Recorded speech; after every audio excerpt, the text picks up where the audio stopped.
Hi friends, இது பாருங்கள் கோயம்புத்தூரில் சரியான கனமழை, ஐஸ் கட்டி மழையோட மழை. ஐஸ் கட்டி அங்கங்கே கிடக்குது, அப்படியே பிறக்கணும் போய். முருங்கை மரமும் உடஞ்சி போயிடுச்சு, இதெல்லாம் பூரா உதிர்ந்து எங்கள் செவத்தில் ஒரு டிசைன் ஆகிடுச்சு. பாருங்க எப்படி இருக்குது, சூப்பராக இருக்குது.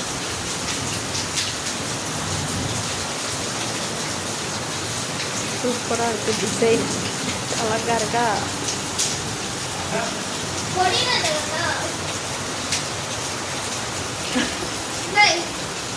ஐஸ் கட்டி மலை பாருங்க, அங்கங்க சரியான மலைங்க.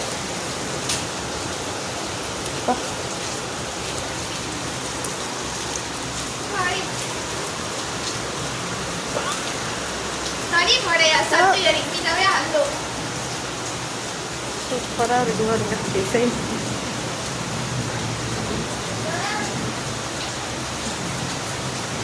முருங்கை மர இலைகள், வேப்பமலை இலைகள், பப்பாளி பழம் இலைகள், சூப்பராக இருக்குது. அங்கே மாடியிலிருந்து தண்ணி வருது. எங்கள் பூனைக்குட்டி பாருங்கள், அவங்க மலையில் நனையக்கூடாதுன்னு கொடையில் உள்ளுக்குள்ள போய் உட்காந்தாச்சு.